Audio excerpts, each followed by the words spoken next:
आप मजदूरों को न्याय नहीं देना चाहते।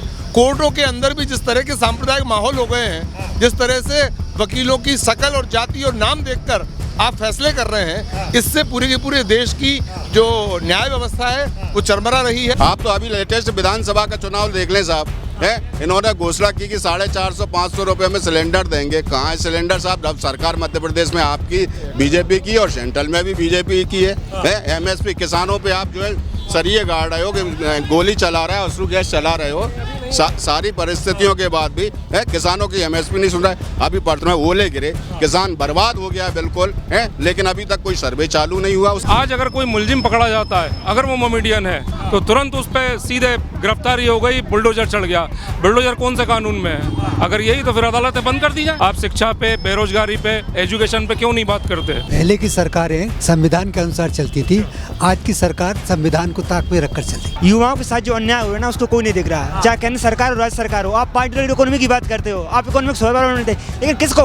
अडानी अंबानी को। हमारे लिए क्या हो रहा है? कुछ नहीं हो रहा। युवाओं के साथ अन्याय हो रहा है। पटवारी घोटाला देख लो, यहाँ पे एविडेंस के साथ हुआ है, सब कुछ एविडेंस मिला है, फिर भी कुछ कार्रवाई नहीं हुई। भारत जोड़ो न्याय यात्रा मध्य प्रदेश के गुना में पहुंच चुकी है और हम गुना के हनुमान चौक पर मौजूद हैं और मेरे साथ यहाँ के तमाम वकील जो हैं, वकीलों को बुद्धिजीवी वर्गों में जोड़ा जाता है, पढ़े लिखे लोग हैं। क्या यहाँ की समस्याएं, इनसे बातचीत करेंगे। तस्वीरें देखिए, दिखा देता हूँ मैं आपको। यहाँ पर जिला एवं सत्र न्यायालय गुना मध्य प्रदेश, उसके ठीक गेट के बाहर मौजूद हूँ और तमाम वकील मेरे साथ हैं, इनसे बातचीत करेंगे। और अगर वकीलों की बात करें तो मध्य प्रदेश में जब चुनाव हुआ और जिस तरह से बीजेपी यहाँ पर सीटें लेकर आई, उसके बाद ईवीएम पर कई बड़े सवाल खड़े हुए और ईवीएम पर सवाल उठाने वाले अगर कोई था तो वकील वर्ग से जुड़े हुए लोग थे। और क्या समस्याएं हैं उसके बारे में बात करेंगे। शुरुआत में आपसे कर लेता हूं, यहाँ की क्या समस्याएं हैं, वकील क्या सोचता है कि देश में आज के दौर में क्या हो रहा है, और जो मध्य प्रदेश में ईवीएम का घोटाला हुआ उस पर वकील क्या कहेंगे। ईवीएम का घोटाला इतना जबरदस्त था कि गुना विधानसभा में ही जब हम काउंटिंग में बैठे थे तो एक काउंटिंग मशीन को हमने पकड़ा, उस मशीन का नंबर वो नहीं था जिसमें वोट डले, तो वो जिसमें वोट डले थे वो मशीन का नंबर कोई दूसरा था और जो काउंटिंग के लिए आई उसका नंबर कोई दूसरा था। हमने ऑब्जेक्शन लिया लेकिन ऑब्जेक्शन को रिजेक्ट कर दिया। इससे ये साबित होता है, जाहिर होता है कि वो ईवीएम के घोटाले के बिना जीत ही नहीं सकते। जहाँ तक कानून व्यवस्था का सवाल है, मध्य प्रदेश में 50 जिले हैं, 50 लेबर कोर्ट होना चाहिए, मजदूरों का कोर्ट, लेकिन कुल 4 लेबर कोर्ट हैं। एक मजदूर से ये सरकार ये अपेक्षा करती है कि गुना का मजदूर जिसको तनख्वाह नहीं मिली, वेतन नहीं मिला 1 महीने का, वो ग्वालियर जाए, भोपाल जाए, जबलपुर जाए, इंदौर जाए और वहाँ पे जाके अपना केस लड़े 10,000 रुपये के लिए, मतलब 1 लाख रुपए खर्च करके वो 10,000 रुपये का केस लड़े। उसी तरह से उपभोक्ता फोरम, यहाँ पर उपभोक्ता आयोग जो है 4 जिलों का में 1 जज है, कितने ही जिलों में तो बाबू तक नहीं है। तो इस तरह से उपभोक्ताओं के साथ ठगी कर रहे हो आप मजदूरों को न्याय नहीं देना चाहते। कोर्टों के अंदर भी जिस तरह के सांप्रदायिक माहौल हो गए हैं, जिस तरह से वकीलों की शकल और जाति और नाम देखकर आप फैसले कर रहे हैं, इससे पूरे के पूरे देश की जो न्याय व्यवस्था है वो चरमरा रही है। ऐसा भी होता है क्या, वकील की शक्ल, उसकी जात देख के फिर फैसला? वकील की शकल और उसकी जात देखकर फैसले हो रहे हैं। तो इससे पूरे के पूरे देश की जो न्याय व्यवस्था है वो चरमराती जा रही है। सुप्रीम कोर्ट के जिस तरह से 4 जजों को सड़क पर आकर ये कहना पड़ा आज से 7 साल पहले कि ये देश आपका है, इसे बचा लो, जब सुप्रीम कोर्ट के जजों को बाहर आके ये कहना पड़ रहा है तो हम तो वकील हैं। इस तरह से आज यदि इस न्याय यात्रा के लिए निकल रहे राहुल गांधी का हम स्वागत करने आए हैं। हम किसी पॉलिटिकल पार्टी से नहीं है, लेकिन राहुल गांधी का ये वाला जो कदम है, जो न्याय यात्रा का कदम है, भारत जोड़ो यात्रा का ये कदम है, ये देश हित में है और हमें एक बार फिर से उम्मीद बनती है कि बुद्ध, महावीर, नानक और गांधी की राह पर निकले हुए राहुल गांधी का हमें स्वागत करना चाहिए। आप लोग स्वागत कर रहे हैं, लेकिन जो मेन मुद्दे हैं, जैसे मध्य प्रदेश में ईवीएम है, कोई मामला कोर्ट में गया लेकिन उस पर कोई सुनवाई नहीं हुई। चंडीगढ़ का मेयर चुनाव आपने देखा होगा, वहां पर किस तरह से क्रॉस किया गया सारा कुछ, इस पे लेटेस्ट सुप्रीम कोर्ट का ही तो उदाहरण है चंडीगढ़ वाला मैटर। ईवीएम आदमी ने बनाई और आदमी ही बदोस में सब हैक कर सकता है। पूरी दुनिया में ईवीएम को क्यों नकार दिया गया है? अदर्स देशों में जो अन्य देश, बड़े बड़े देश हैं, वहाँ पे आज भी बैलेट पेपर से क्यों चुनाव हो रहे हैं? तो कहीं ना कहीं मुद्दा तो है, लेकिन उसको दबाया जा रहा है, उसको दिखाता नहीं है कोई। दबाया तो इतना जा रहा है कि साहब जरा भी ईडी और उसके जब नोटिस आते हैं तो वो केजरीवाल हुआ चाहे कोई साहब हुआ, जो भी बीजेपी के विरोधी हैं, बड़े नेता हैं, नामी नेता, उनको तुरंत नोटिस दिया जाता है और उनको अपनी पार्टी में मिला लिया जाता है। तो दबाया तो ये जा रहा है, सुनने वाला कोई नहीं है। आप तो अभी लेटेस्ट विधानसभा का चुनाव देख लें साहब, है इन्होंने घोषणा की कि 450-500 रुपये में सिलेंडर देंगे। कहाँ है सिलेंडर साहब? अब सरकार मध्य प्रदेश में आपकी बीजेपी की और सेंट्रल में भी बीजेपी की है। एमएसपी किसानों पे आप जो है सरिये गाड़ रहे हो, कि गोली चला रहा है, अश्रु गैस चला रहे हो। सारी परिस्थितियों के बाद भी है किसानों की एमएसपी नहीं सुन रहा है। अभी परसों हमारे यहाँ गुना जिले में जो है पूरे क्षेत्र में ओले गिरे, किसान बर्बाद हो गया है बिल्कुल, है लेकिन अभी तक कोई सर्वे चालू नहीं हुआ। न्याय अन्याय है चारों तरफ, न्याय नहीं है। सुनने वाला कोई नहीं है, इसलिए सब राहुल जी की तरफ देख रहे हैं साहब। हाँ, वकील भी, देश का वकील भी है, राहुल गांधी के साथ है। देश का वकील राहुल गांधी के साथ है, पढ़ा लिखा तबका राहुल गांधी के साथ है? आज जो है 5-5 महीने से अदर्स डिपार्टमेंटों में तनख्वाह नहीं मिली है। क्या? क्योंकि वो पैसा लाडली बहना में डाल दिया, पूरे देश को कर्ज में डुबो दिया है। मतलब सारा पैसा फ्री में बैठ दो और विकास के नाम पे कुछ नहीं। बांटो वोट लो, ये है। जनता को गुमराह किया जाता है। कोई मोदी की कोई गारंटी नहीं है। मोदी जी ने तो अपनी पत्नी के साथ ही 7 वचन नहीं निभाए साहब, तो दूसरों के साथ क्या निभाएंगे साहब? है पत्नी के साथ ही अन्याय कर है जस्ट है। भाई पत्नी के साथ 7 वचन नहीं निभाए तो देश को क्या गारंटी दे रहे हैं? क्या वचन निभाएंगे ये?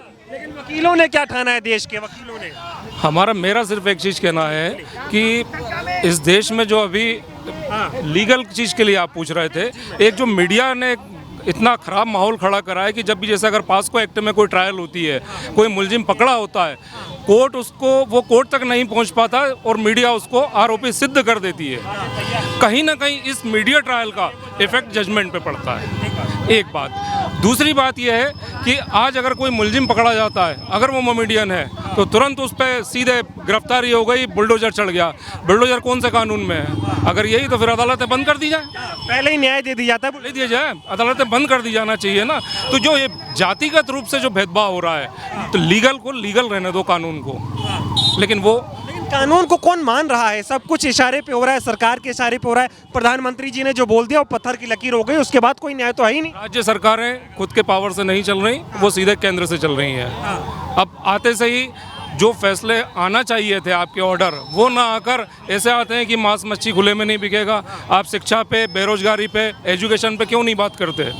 वो कितनी महंगी हो रही है। बताइए, आप तो वकील लोग हैं, तमाम लोग आते होंगे आप लोगों से मिलने, अपने परेशानियों को बताते होंगे। सवाल उठ रहा है कि न्यायपालिका पे भी कहीं ना कहीं दबाव है, इसको आप कैसे देखते हैं? पूरी तरह से सही है ये बात, क्योंकि सबसे बड़ा दबाव तो मीडिया ट्रायल से, जो कानून कोर्टों के जजमेंट जो अफेक्टेड हो रहे हैं वो मीडिया ट्रायल से हो रहा है। और कहीं ना कहीं पूरा एक अंकुश सा मीडिया। सवाल ये है कि पहले मीडिया ही किसी व्यक्ति को दोषी ठहरा देता है, उसके बाद तो बचता ही नहीं। इस देश में 2 पेशे ऐसे हैं जिनको भगवान का दर्जा है, एक डॉक्टर और एक जज, और उन पे से विश्वास उठता जा रहा है लोग। ये सबसे खतरनाक चीज़ है आज की तारीख में। ईवीएम वाले सवाल पे आता हूँ। जिस तरह से ईवीएम का मुद्दा वकीलों ने उठाया था और देश भर में सवाल खड़ा हुआ, आप ईवीएम पे कैसे देख रहे हैं? ईवीएम बंद होना चाहिए, बिल्कुल बंद होना। बैलेट पेपर पे चुनाव बिल्कुल होना चाहिए। विश्वास नहीं ईवीएम नहीं है, बिल्कुल। मध्य प्रदेश की कई ऐसी घटनाएं सामने आई, ईवीएम कहीं शमशान घाट पे मिल रही, कहीं अस्पताल में मिल रही। लोकल के लोग रहते हैं, जैसे गुना है, गुना का चुनाव है, तो गुना के लोगों को पता होता है कि कितना क्या होगा। कोई अगर हारेगा तो कितने वोट से हार रहा है, या जीतेगा तो कितने। लेकिन जब निर्णय आते हैं, फैसले आते हैं, तो बिल्कुल उलट के आते हैं। राहुल गांधी न्याय यात्रा निकाल रहे हैं, न्याय के लिए लड़ रहे हैं, कैसे देखते हैं इसे? इसमें आम लोगों को, सब लोगों को उनके साथ आना चाहिए ताकि ये देश आगे बढ़े। और सबसे बड़ी बात है, अगर देश को बचाना है, जो आज चिंगारी के ढेर पे बैठा हुआ है, तो आपको राहुल गांधी के साथ आना पड़ेगा। बिल्कुल आना पड़ेगा। मोदी जी से बहुत उम्मीद आप लोगों को नजर नहीं नहीं। एक बार बैलेट पेपर पर चुनाव करवा के देखिए, असलियत सामने आएगी। जब किसी पेट्रोल पंप की मशीन को हैक किया जा सकता है, तो ईवीएम को भी हैक किया जा सकता है। माना ईवीएम से वोट करा रहे हैं आप, जैसे आप उस पर जाते हैं एटीएम पर, एक पर्ची निकलती है, ऐसी पर्ची उससे ईवीएम से निकले और एक पेटी में डाल दो और ईवीएम का बटन दबा दो, तो इससे काउंटिंग। सरकार नहीं दे रही, विपक्ष के नेताओं ने एक जो है प्रपोजल भी दिया इलेक्शन कमीशन को कि हम चाहते हैं आप हमसे मिले, थोड़ा वक्त दें, हमें क्या समस्या है आपको बताना चाहते हैं। इलेक्शन कमीशन टाइम ही नहीं देता है। वो केचुआ है, केंद्रीय चुनाव आयोग केचुआ है, और वो अपने मालिकों के इशारों पे चलता है। अभी सुप्रीम कोर्ट में जिस तरह से तय हुआ कि एक विपक्ष का नेता, एक प्रधानमंत्री और एक सुप्रीम कोर्ट का जज मिलकर चुनाव आयोग को तय करेंगे, सरकार ने वो कानून बदल दिया। सरकार ने कानून बदल दिया कि नहीं, प्रधानमंत्री चुनेगा, एक मंत्री चुनेगा और एक विपक्ष का नेता चुनेगा। यदि इन तीनों का पैनल होगा तो इसमें बहुमत तो सरकार का ही होगा ना। तभी तो कह रहे हैं आपकी बात 400 पार। यस, इसलिए वो तो 500 क्यों नहीं कर रहे हैं, वो तो 800 कह सकते हैं। जब ईवीएम का खटका ही दबाना है और 500 वोट डले तो उसका परिणाम 700 बता दो कि 700, 500 में से 700 वोट आ गए। तो इस तरह से कैसे मालूम कि 400 पार कर रहे हैं साहब? पूरा मामला फिक्स हो चुका है साहब, ईवीएम फिक्स हो चुकी है। हाँ, 400 पार। आपको नहीं लगता वकीलों को सड़कों पे आना चाहिए, आंदोलन करिए, लड़िए? आ रहे हैं, लड़ रहे हैं साहब। वकील लोग तो हमेशा लड़ रहे हैं, दिल्ली में भी लड़ रहे हैं, यहाँ भी लड़ रहे हैं साहब। वकील तो ऑब्जेक्शन उठा रहे हैं, पढ़ा लिखा आदमी ऑब्जेक्शन उठा रहा है, लेकिन चूंकि सरकार उनकी। हाँ, बोले क्या कह रहे हैं आप? वक्त नहीं उठा पा रहे हैं वैसे ऑब्जेक्शन। वक्त है अभी, बहुत संख्या में। बहुत संख्या है अभी।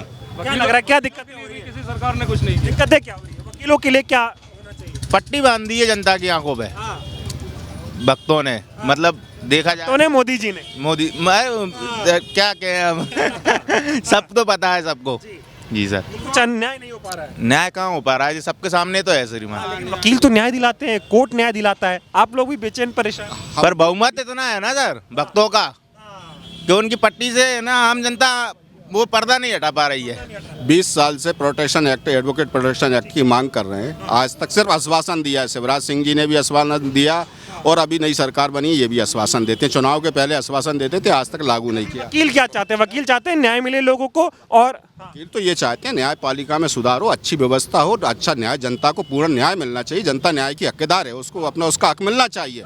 लेकिन बताइए, आपकी पहले सबसे मैं पहले जानना चाहूंगा आपकी उम्र क्या होगी? 78 में रन कर 78, 78 साल के आप हैं। कई सरकारों को आपने देखा, बीते की सरकारों को आप कैसे देख रहे हैं, आज की सरकारों को कैसे देखते हैं? क्योंकि लोग अब बोल रहे तानाशाही चल रही। पहले की सरकारें संविधान के अनुसार चलती थी, आज की सरकार संविधान को ताक में रखकर चल रही, संविधान को ही खत्म किया। ताक में रखकर चल रही। लोग कह रहे हैं नया संविधान बनाने की बात कर रहे हैं मोदी जी। निश्चित रूप से अगर वो 2024 में रिपीट होंगे तो ये संविधान नहीं रहेगा।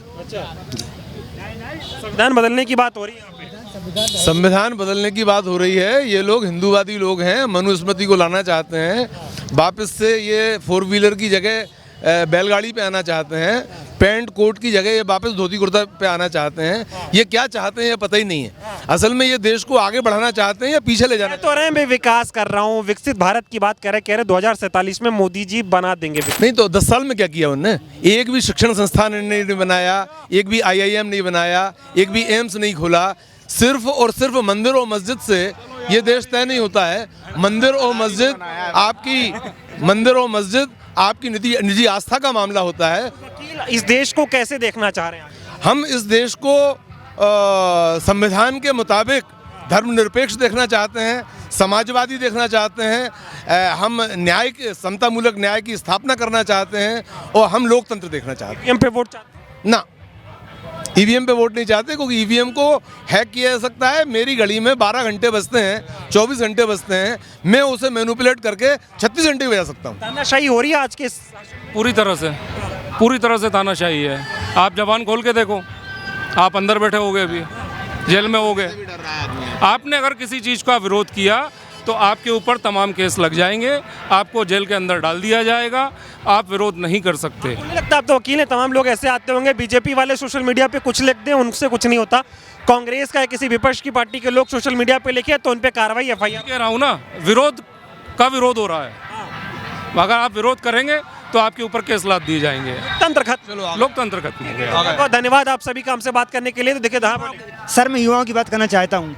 युवाओं के साथ जो अन्याय हो रहा है ना, उसको कोई नहीं दिख रहा। चाहे केंद्र सरकार हो, राज्य सरकार हो। आप पार्टी इकोनॉमी की बात करते हो, आप इकोनॉमिक सर्वाइवल बनते, लेकिन किसको? अडानी अंबानी को। हमारे लिए क्या हो रहा है? कुछ नहीं हो रहा। युवाओं के साथ अन्याय हो रहा है। पटवारी घोटाला देख लो, यहाँ पे एविडेंस के साथ हुआ है, सब कुछ एविडेंस मिला है, फिर भी कुछ कार्रवाई नहीं हुई। सब कुछ सरकारों के साथ रेप हो रहा है, पैसों के साथ घोटाले हो रहे हैं, पैसे वालों को रखा जा रहा है जॉब पे। कोई नहीं कर रहा है, ना मोदी जी कर रहा है, ना राज्य सरकारें कर रही हैं। कोई साथ नहीं दे रहा सर। मोदी के साथ हमारे साथ अन्याय हो रहा है। आज सारी मीडिया को कैप्चर कर रखा है। मीडिया स्वतंत्र होना चाहिए। 2014 के पहले मीडिया विपक्ष के साथ खड़ी होती थी, आज देखा जा रहा है मीडिया सरकार के साथ खड़ी। सरकार की गोदी में बैठ गई। बिल्कुल सरकार की गोदी में बैठ गई। मीडिया को स्वतंत्र होना चाहिए। एक निष्पक्ष बिल्कुल सही नहीं। सर, जिस तरह से अभी न्यायपालिका पे डंडा चल रहा है, तानाशाही चल रही है, वकील भी निष्पक्ष होकर काम नहीं कर पा रहे, ईवीएम हैक हो रही है, चंडीगढ़ का मेयर चुनाव आप देख रहे हैं, क्या कहेंगे? श्रीमान क्या है कि मात्र मोदी जी ने सभी को कैप्चर कर रखा, न्यायपालिका हो चाहे ईवीएम निर्वाचन आयोग हो, क्योंकि एक निर्वाचन आयोग तो हमने एक ही सुना था जो जीएस में पढ़ते थे, टीएन शेषन साहब, उनके अलावा कोई निर्वाचन आयोग आज तक पैदा भी नहीं हुआ।